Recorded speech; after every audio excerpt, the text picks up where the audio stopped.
السلام علیکم ورحمۃ اللہ وبرکاتہ۔ ناظرین، امید کرتا ہوں سب خیریت آفیت کے ساتھ ہوگے۔ آئیے انشاءاللہ عز و جل آج کی اس ویڈیو میں اردو کتاب بہار شریعت حصہ دوم کا پارٹ نمبر ہم پڑھیں گے 110، ٹھیک ہے، اور نجاست کا بیان چل ہی رہا ہے اور مسئلہ نمبر ہے 58، ٹھیک ہے۔ دیکھیں، شہد ناپاک ہو جائے تو اس کے پاک کرنے کا طریقہ یہ ہے کہ اس سے زیادہ اس میں پانی ڈال کر اتنا جوش دیں کہ جتنا تھا اتنا ہی ہو جائے،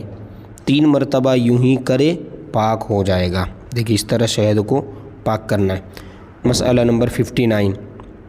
ناپاک تیل کے پاک کرنے کا طریقہ یہ ہے کہ اتنا ہی پانی اس میں ڈال کر خوب ہلائیں، پھر اوپر سے تیل نکال لیں اور پانی پھینک دیں۔ یوں ہی 3 بار کریں یا اس برتن میں نیچے سوراخ کر دے کہ پانی بہہ جائے اور تیل رہ جائے،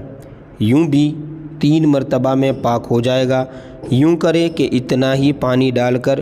اس تیل کو پکائے یہاں تک کہ پانی جل جائے اور تیل رہ جائے۔ ایسا ہی 3 دفعہ یعنی 3 مرتبہ میں پاک ہو جائے گا۔ اور یوں بھی کہ پاک تیل یا پانی دوسرے برتن میں رکھ کر اس ناپاک اور اس پاک دونوں کی دھار ملا کر اوپر سے گرائیں، مگر اس میں یہ ضرور خیال رکھے کہ ناپاک کی دھار اس کی دھار سے کسی وقت جدا نہ ہو، نہ اس برتن میں کوئی قطرہ ناپاک کا پہلے سے پہنچا ہو نہ بعد کو، ورنہ پھر ناپاک ہو جائے گا۔ اسی طرح بہتی ہوئی عام چیزیں گھی وغیرہ کے پاک کرنے کے بھی یہی طریقہ، یعنی جس طرح تیل کا بتایا یہی طریقہ ہے۔ اور اگر گھی جمع ہو اسے پگھلا کر انہی طریقوں میں سے کسی طریقے پر پاک کرے۔ اور ایک طریقہ ان چیزوں کے پاک کرنے کا یہ بھی ہے کہ پرنالے کے نیچے کوئی برتن رکھے اور چھت پر سے اسے اسی جنس کی پاک چیز یا پانی کے ساتھ اس طرح ملا کر بہائے کہ پرنالے سے دونوں دھاریں ایک ہو کر گریں، سب پاک ہو جائے گا، یا اسی جنس یا پانی سے ابال لیں، پاک ہوگا، ٹھیک ہے، ہو جائے گا۔ 2 طریقے۔ اس طرح مسئلہ نمبر 60،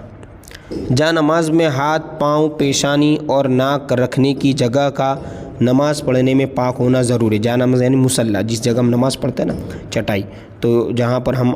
ہاتھ رکھیں گے، ناک رکھیں گے، پیشانی، تو وہ پاک ہونا ضروری ہے۔ باقی جگہ اگر نجاست ہو نماز میں حرج نہیں، ہاں نماز میں نجاست کے قرب سے بچنا چاہیے، یعنی اب بالکل نزدیک نجاست ہو تو اس سے دور ہونا چاہیے ہمیں، ہے نا۔ مسئلہ نمبر 61، کسی کپڑے میں نجاست لگی اور وہ نجاست اسی طرف رہ گئی، دوسری جانب اس نے اثر نہیں کیا، تو اس کو لوٹ کر دوسری طرف جدھر نجاست نہیں لگی ہے نماز نہیں پڑھ سکتے، اگرچہ کتنا ہی موٹا ہو، مگر جبکہ وہ نجاست مواضع سجود سے الگ ہو تو پھر پڑھ سکتے ہیں، یعنی وہ جگہ سجدے کرنے کی نہ ہو۔ مسئلہ نمبر 62، جو کپڑا 2 تہہ کا ہو، یعنی 2 لیئر ہو نا، ایک تہہ اس کی نجس ہو جائے تو اگر دونوں ملا کر سی لیے گئے ہو تو دوسری تہہ پر نماز جائز نہیں، اور اگر سیلے نہ ہو تو جائز، یعنی سلے ہوئے ساتھ میں جوائنٹ نہیں ہونے چاہیے، ٹھیک ہے۔ مسئلہ نمبر 63، لکڑی کا تختہ ایک روک سے نجس ہو گیا تو اگر اتنا موٹا ہے کہ موٹائی میں چیر سکے تو لوٹ کر اس پر نماز پڑھ سکتے ہیں، ورنہ نہیں۔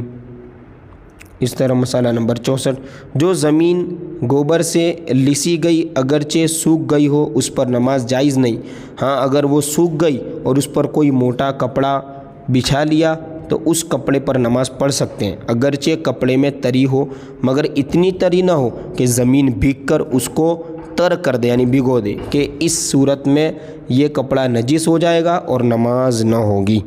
یعنی اتنا تر نہیں ہونا چاہیے کہ وہ زمین بھی بھیگ جائے، ٹھیک ہے۔ مسئلہ نمبر 65، آنکھوں میں ناپاک سرما یا کاجل لگایا اور پھیل گیا تو دھونا واجب ہے، اور اگر آنکھوں کے اندر ہی ہو باہر نہ لگا ہو تو معاف ہے۔ مسئلہ نمبر 66، کسی دوسرے مسلمان کے کپڑے میں نجاست لگی دیکھی اور غالب گمان ہے کہ اس کو خبر کرے گا تو پاک کر لے گا تو خبر کرنا واجب ہے، یعنی بتانا واجب ہے۔ اس طرح مسئلہ نمبر 67، فاسقوں کے استعمالی کپڑے جن کا نجس ہونا معلوم نہ ہو پاک سمجھے جائیں گے، مگر بے نمازی کے پاجامے وغیرہ میں احتیاط یہی ہے کہ رومالی پاک کر لی جائے کہ اکثر بے نمازی پیشاب کر کے ویسے ہی پاجامہ باندھ لیتے ہیں، اور کفار کے ان کپڑوں کے پاک کر لینے میں تو بہت خیال کرنا چاہیے، یعنی ایسے ہی کفار یا فاسق ان کے ہم کپڑے کو استعمال نہیں کر سکتے، احتیاط کرنا ہے، ٹھیک ہے۔ اب جو ہے آگے استنجے کا بیان یعنی ٹوائلٹ کے بارے میں آگے پڑھیں گے۔